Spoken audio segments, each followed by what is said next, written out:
옛날 한양 명문가의 젊은 도령이 고요한 사랑채에 홀로 앉아 있었습니다.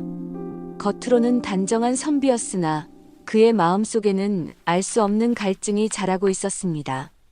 그때 어둠 속에서 한 사내가 나타났습니다. 묘한 웃음을 머금은 채 낡은 책 한 권을 내밀었습니다. 도령이 책장을 넘기는 순간 고요했던 밤 공기가 서서히 뒤틀리기 시작했습니다. 그가 펼친 것은 단순한 책이 아니었습니다. 붉은 등불 아래 낯선 여인의 미소가 그를 깊은 밤의 세계로 이끌었습니다. 도령의 발걸음은 이미 돌아올 수 없는 길 위에 놓여 있었습니다. 그날 이후 어둠은 그의 잠자리를 찾아왔습니다. 그리고 도령은 깨달았습니다. 자신이 펼친 것은 지식이 아니라 영혼을 삼키는 덫이었다는 것을. 아랑야담에 오신 여러분 환영합니다. 구독과 좋아요 눌러주세요. 오늘의 야담 시작합니다.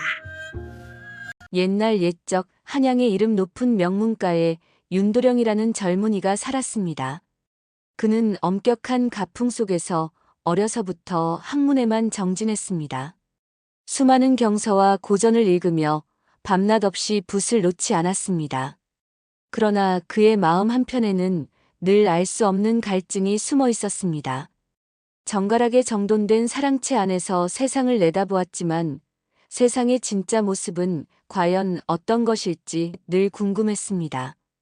바깥 세상에 대한 묘한 호기심이 그의 가슴 속에서 작은 불씨처럼 타올랐습니다. 깊어가는 가을밤 사랑채에는 정적만이 감돌았습니다. 창밖으로는 스산한 바람이 불어 낙엽을 흩뿌렸고 등잔불만이 희미하게 방 안을 비추고 있었습니다. 윤도령은 평소처럼 책을 읽고 있었습니다. 그때였습니다. 문 밖에서 낮은 기침 소리가 들리더니 이내 막쇠라는 사내가 어둠 속에서 불쑥 나타났습니다. 그는 늘 시장을 오가며 잡다한 물건을 팔거나 심부름을 하는 자였습니다. 막쇠는 윤도령에게 깊이 허리 숙여 예를 갖추었으나 그의 얼굴에는 알 수 없는 묘한 웃음이 걸려 있었습니다. 그는 조심스럽게 방 안으로 들어서며 말했습니다. 도련님, 제가 귀한 것을 하나 얻어왔습니다. 도련님께서 보시면 분명 흥미로워하실 것입니다. 막쇠는 품속에서 무언가를 꺼냈습니다. 그것은 낡고 손때 묻은 서책 한 권이었습니다. 겉표지는 바래고 해져 글자조차 희미하게 보였습니다. 여느 책과는 다른 기이한 기운이 책에서 뿜어져 나오는 듯 했습니다. 윤도령은 막쇠가 내민 책을 물끄러미 바라보았습니다. 그는 평생을 수많은 책과 함께했지만 이토록 낯선 기운을 가진 책은 처음이었습니다. 그의 고요했던 마음속에 낯선 파문이 일기 시작했습니다. 막쇠가 윤도령에게 내민 책은 여느 서책과는 사뭇 다른 모습이었습니다. 낡고 해진 표지는 세월의 흔적을 담고 있었지만 그 안에 숨겨진 이야기는 쉽게 짐작하기 어려웠습니다. 막쇠는 묘한 미소를 지으며 책을 가리켰습니다. 도련님, 이 책은 단순히 글을 엮은 것이 아니옵니다. 세상의 온갖 쾌락과 은밀한 욕망이 활자 속에 살아 숨쉬고 있지요. 그의 목소리에는 장난스러운 흥분과 알 수 없는 유혹이 뒤섞여 있었습니다. 윤도령의 얼굴은 순간 붉게 달아올랐습니다. 그는 태어나 줄곧 학문과 예절만을 배우며 자랐기에 막쇠의 말은 금지된 과실처럼 달콤하면서도 위험하게 느껴졌습니다. 허나 억눌렸던 세상에 대한 호기심은 마치 뜨거운 불꽃처럼 그의 심장을 타오르게 했습니다. 굳게 닫혔던 마음의 문틈으로 미지의 세계가 아른거렸습니다. 그는 주저하는 손으로 결국 막쇠가 내민 책을 받아들었습니다. 마치 오랜 금기를 깨트리는 듯한 전율이 손끝을 타고 온몸으로 퍼져나갔습니다. 밤이 깊어지고 고요한 서재에는 등불만이 홀로 빛을 발했습니다. 윤도령은 조심스럽게 책을 펼쳤습니다. 책장에서는 묵은 종이 특유의 냄새가 풍겨왔습니다. 첫 장을 넘기는 순간 그의 눈빛은 크게 흔들렸습니다. 여태껏 한 번도 경험해보지 못한 새로운 감각이 낯설게 다가왔습니다. 책 속의 그림과 글들은 그의 순수했던 세상에 거친 파문을 일으켰습니다. 그의 마음속에는 알 수 없는 혼란과 함께 묘한 끌림이 피어났습니다.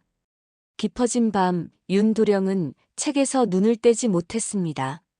달빛이 창호지를 비추는 가운데 그의 마음은 미지의 감정에 사로잡혀 격렬하게 요동쳤습니다.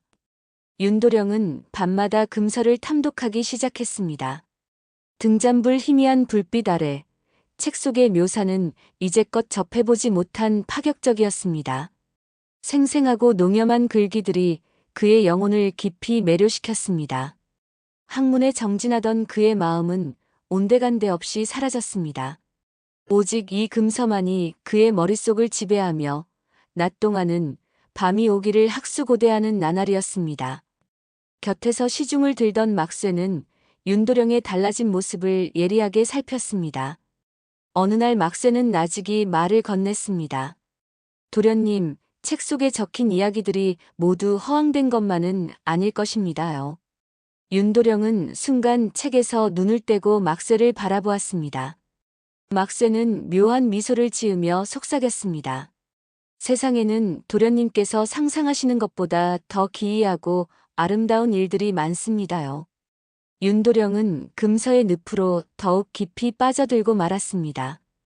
윤도령의 태만함은 날마다 깊어졌습니다. 학문에 힘쓰기는커녕 책상에 앉아 꾸벅꾸벅 졸거나 허공을 응시하며 멍하니 시간을 보냈습니다. 그의 눈빛에는 늘 알 수 없는 몽롱함이 서려 있었습니다. 아버지 윤대감은 아들의 이러한 변화를 예사롭지 않게 여겼습니다. 서재에서 책을 읽는 척하는 아들의 모습에서 왠지 모를 불안감을 느꼈습니다. 밤늦도록 등불을 밝히는 아들이 기특하다 생각했으나 그 불빛 아래 펼쳐진 것이 학문 서적이 아님을 직감했습니다. 어느 날 저녁 윤대감은 서재로 아들을 불렀습니다. 방 안에는 무거운 침묵이 흘렀고 윤대감의 눈빛은 칼날처럼 날카로웠습니다. 윤도령은 아버지의 엄한 기세에 고개를 들지 못했습니다. 너의 요즘 행실이 어찌 이리도 해이한 것이냐. 윤대감의 목소리는 천둥처럼 울렸습니다. 가문의 영광을 짊어져야 할 자가 어찌 이리 나태할 수 있느냐. 내가 지금 읽는 것이 정녕 사서삼경이더냐. 윤도령은 아버지의 불호령에 크게 놀랐습니다. 그의 얼굴은 새파랗게 질렸고 온몸이 부들부들 떨렸습니다. 그는 당장이라도 아버지 앞에 무릎을 꿇고 용서를 빌 기세였습니다. 그날 이후 윤도령은 잠시 정신을 차리는 듯 했습니다. 서책을 펼쳐들고 다시 학문에 매진하려는 신용을 보였습니다. 그러나 그의 마음속은 여전히 금서의 달콤한 유혹으로 가득 차 있었습니다. 밤이 깊어지면 그는 몰래 서책을 꺼내 들었습니다. 그 속에 기이하고도 낯선 이야기에 정신을 빼앗겼습니다. 윤도령은 이내 이전보다 더욱 은밀하게 막쇠를 찾았습니다. 막쇠는 윤도령의 갈증을 알았다는 듯이 신비로운 눈빛으로 그를 맞았습니다. 그는 어둠이 짙게 깔린 숲속 오솔길에서 윤도령에게 새로운 이야기를 속삭였습니다. 그들의 미래는 점점 더 깊어지고 잦아졌습니다. 도련님, 책 속의 쾌락은 그림자에 불과합니다요. 막쇠는 윤도령의 귓가에 나직이 속삭였습니다. 이제는 그 그림자를 벗어나 현실의 꽃잎 위에서 진정한 향기를 맡을 때가 아니겠습니까? 윤도령은 막쇠의 말에 심장이 격렬하게 뛰었습니다. 그의 눈동자는 욕망으로 번뜩였습니다. 윤대감의 근심은 아들의 알 수 없는 행적과 시들어가는 학문으로 인해 더욱 깊어지고 있었습니다. 막쇠는 미소를 머금고 윤도령을 재촉했습니다. 한양의 밤거리는 낮과는 사뭇 다른 얼굴을 하고 있었습니다. 불빛이 희미하게 번지고 알 수 없는 흥취와 소란이 공기 중에 뒤섞여 있었습니다. 윤도령은 막쇠의 뒤를 따르며 낯선 기운에 조심스럽게 발걸음을 옮겼습니다. 두 사람은 번화한 거리의 한복판으로 들어섰습니다. 저 멀리서부터 왁자지껄한 소리와 함께 현란한 등불이 눈에 들어왔습니다.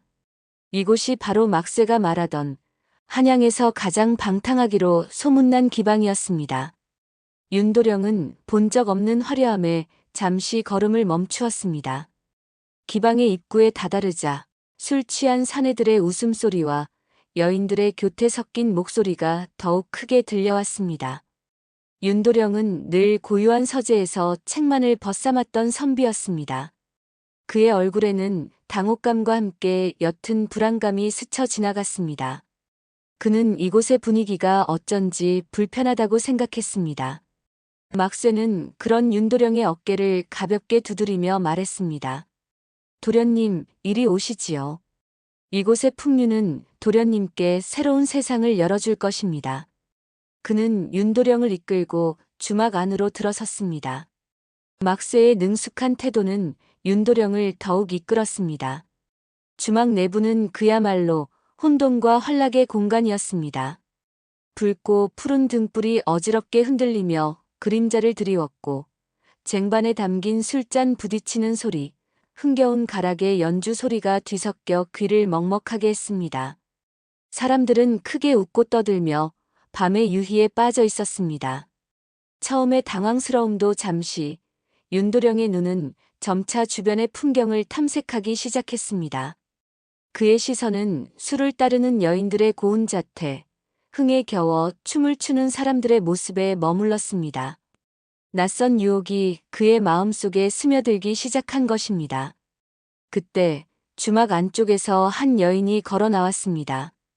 그녀는 마치 밤에 피어난 한 송이 붉은 꽃과 같았습니다. 고운 비단옷은 그녀의 아름다운 곡선을 더욱 돋보이게 했습니다.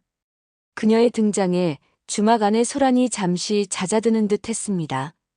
그녀가 바로 이 주막에 이름난 기생, 난양이었습니다.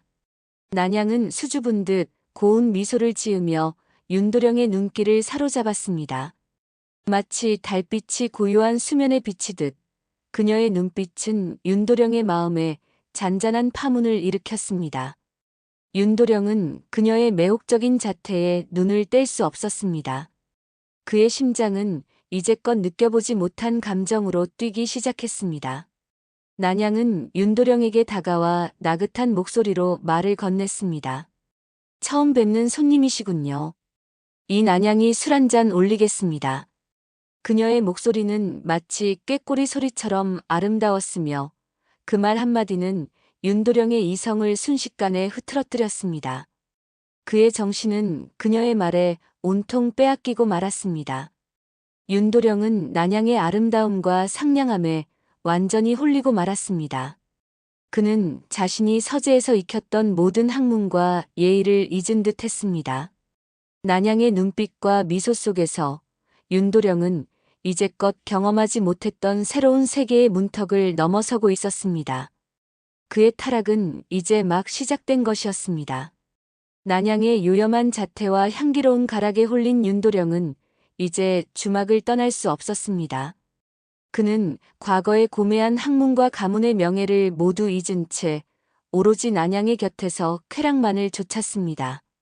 주막의 낮과 밤은 그의 삶에서 완전히 뒤바뀌었습니다. 깊은 밤, 주막은 등불 아래 흥청거리는 웃음소리와 검은고 가락으로 가득했습니다. 윤도령은 난양의 무릎을 베고 앉아 그녀의 고운 손길에 취했습니다. 난양은 붉은 입술을 깨물며 나른한 눈빛으로 윤도령을 바라보았습니다. 도련님, 오늘 밤은 이 난양이 특별한 노래를 불러드릴까요? 난양이 나긋한 목소리로 속삭였습니다. 윤도령은 이미 술에 취해 몽롱한 상태였습니다. 난양아, 너의 목소리는 세상 어떤 보물보다 아름답다. 원하는 대로 해주렴. 그의 눈에는 난양 외에 아무것도 보이지 않았습니다. 그는 더는 책상에 앉아 붓을 들던 선비의 모습이 아니었습니다. 그의 얼굴에는 피곤한 기색이 역력했고 흐트러진 각과 도포는 그의 무너진 품위를 말해주었습니다. 주막의 탁한 공기 속에서 그의 영혼은 점차 퇴폐적인 쾌락에 잠식되어 갔습니다. 윤대감 댁에서는 밤늦도록 불이 꺼지지 않았습니다. 윤대감은 아들의 소식을 전하는 하인의 말에 깊은 한숨을 내쉬었습니다. 그 아이가 아직도 기방에서 헤어나지 못했다는 말이더냐? 가문의 명예를 어찌 지키려 하는가? 하인은 고개를 숙이며 답했습니다. 예, 대감마님. 윤도령 나으리께서는 난양이라는 기녀에게 완전히 마음을 빼앗긴 듯합니다. 밤낮으로 주막에서 나오지 않고 계십니다. 윤대감의 주름진 얼굴에는 근심이 가득했습니다. 그는 과거에 총명했던 아들의 모습을 떠올리며 가슴 아파했습니다. 그는 윤도령을 이대로 둘 수 없다고 생각했습니다. 윤도령은 자신의 몸과 마음이 피폐해져가는 것을 어렴풋이 느꼈습니다. 그러나 난양의 매혹적인 눈빛과 달콤한 유혹은 그를 쾌락의 굴레에서 벗어날 수 없게 만들었습니다. 그는 끝없이 깊은 늪으로 가라앉고 있었습니다. 밤마다 윤도령의 잠자리는 편치 못했습니다. 낮 동안의 허랑방탕한 유희는 밤이 되면 끔찍한 그림자로 변하여 그를 덮쳤습니다. 그의 몸은 점차 쇠약해졌고 마음은 걷잡을 수 없는 불안에 사로잡혔습니다. 꿈속에서는 금서 속의 기괴한 형상들이 어둠 속에서 꿈틀거렸습니다. 창백한 얼굴과 찢어진 입은 보는 이의 혼을 빼앗는 듯 섬뜩했습니다. 이따금 난양에 비웃는 듯한 얼굴이 나타나 윤도령의 귓가에 맴돌았습니다. 어리석은 분이시지요. 결국 다 저의 손아귀에 있지요. 속삭이는 듯한 목소리가 꿈속에서도 또렷하게 들려왔습니다. 윤도령은 식은땀을 흘리며 침상 위에서 몸부림쳤습니다. 그는 잠결에 두 손으로 머리를 감싸 쥐었습니다. 잠에서 깨어나도 그의 가슴은 두근거렸습니다. 창밖으로 새벽닭 울음소리가 들려와도 어둠의 잔재는 쉬이 가시지 않았습니다. 그는 마른 침을 삼키며 조용히 일어났습니다. 거울에 비친 자신의 얼굴은 공포와 불안으로 일그러져 있었습니다. 핏기 없는 얼굴과 움푹 들어간 눈은 그간의 고통을 고스란히 보여주었습니다. 윤도령은 자신의 모습에 소스라치게 놀랐습니다.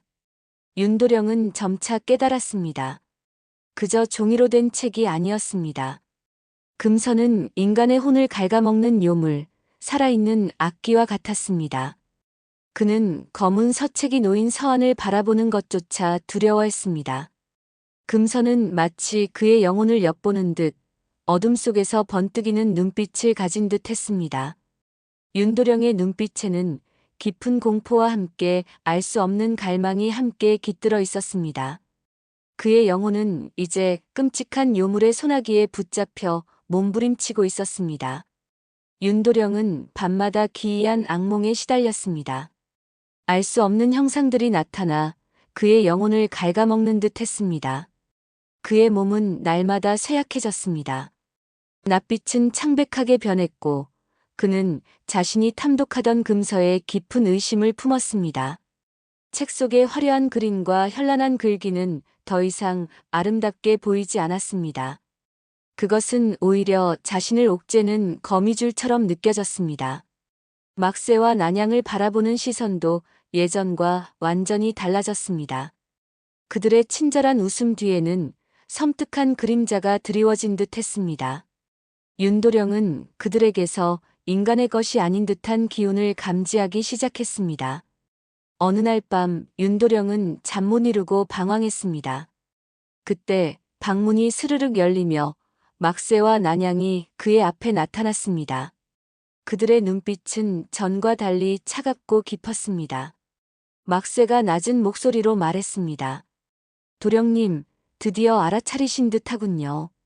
난양은 싸늘하게 미소 지었습니다. 이리도 순진한 영혼은 참으로 오랜만이었지요. 그 순간 두 사람의 몸에서 검은 연기가 피어오르기 시작했습니다.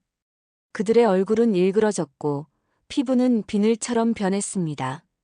인간의 형상은 사라지고 끔찍한 요물의 모습이 드러났습니다. 요물로 변한 난양이 길게 늘어난 손톱으로 허공을 휘저으며 말했습니다. 세상의 모든 쾌락은 저희의 덫이었지요. 당신의 영혼은 이제 저희의 것입니다. 윤도령은 자신이 헛된 욕망에 사로잡혀 얼마나 큰 죄를 저질렀는지 깨달았습니다. 금서와 요물의 유혹에 넘어간 자신을 한없이 원망하며 어둠 속에 잠겼습니다. 윤도령은 그제야 모든 진실을 깨달았습니다. 그의 눈앞에 펼쳐진 지난날의 어리석음이 마치 주마등처럼 스쳐 지나갔습니다. 지난 세월 동안 자신이 얼마나 큰 착각 속에 살았는지, 그리고 그 착각이 얼마나 많은 이들을 불행하게 만들었는지 뼈저리게 느끼게 되었습니다. 그는 더 지체할 수 없었습니다.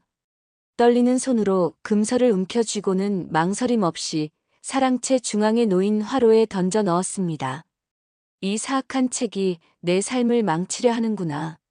그의 목소리에는 분노와 함께 깊은 절망감이 서려 있었습니다. 푸른 불꽃이 책을 집어삼키자 사랑채 안에는 알 수 없는 음산한 기운이 휘몰아쳤습니다. 마치 막새와 난양의 원한이 서린 듯 매캐한 연기가 사방을 가득 채우며 방 안을 맴돌았습니다. 연기 속에서 희미하게 비웃는 듯한 환영이 스쳐 지나가는 듯 했습니다. 그날 밤부터 윤도령은 열병에 시달렸습니다. 차가운 식은땀을 흘리며 밤새도록 신음했습니다. 몸은 불덩이처럼 뜨거웠고 정신은 혼미해져 과거의 악몽들이 끊임없이 그를 괴롭혔습니다. 내가 어찌 이리 어리석었단 말인가. 그는 지난날의 과오를 뼈저리게 후회했습니다.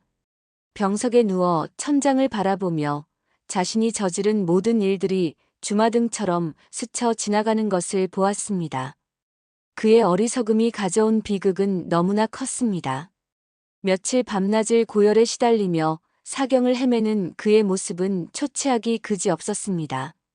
의원은 그저 고개를 저을 뿐 속수무책이었습니다. 그의 생명은 위태로웠지만 윤도령은 마음속으로 굳게 다짐했습니다. 이대로 쓰러질 수는 없다. 이 저주를 기필코 이겨내고 말리라. 그의 눈빛에는 삶에 대한 강한 의지가 다시 한번 타올랐습니다. 병마에 시달리던 윤도령은 긴긴 겨울밤을 홀로 견뎌냈습니다. 뜨겁게 달아오른 몸은 식을 줄 몰랐고 그는 지옥 같은 고통 속에서 지난날의 허물을 뼈저리게 반성했습니다. 앓는 내내 곁을 지키며 정성껏 보살펴준 어머님의 눈물은 그의 마음에 깊은 울림을 주었습니다. 그는 간신히 죽음의 문턱을 넘어섰지만 이전과는 완전히 다른 사람이 되어 있었습니다. 굳게 닫혔던 그의 눈빛에는 겸허한 빛이 감돌았고 허약해진 몸은 오히려 굳건한 의지를 품게 했습니다. 그는 병상에서 일어서자마자 지난날의 방탕했던 시간을 속죄하듯 학문에 다시 매진했습니다. 수많은 밤을 등잔불 아래에서 책과 씨름하며 보냈습니다.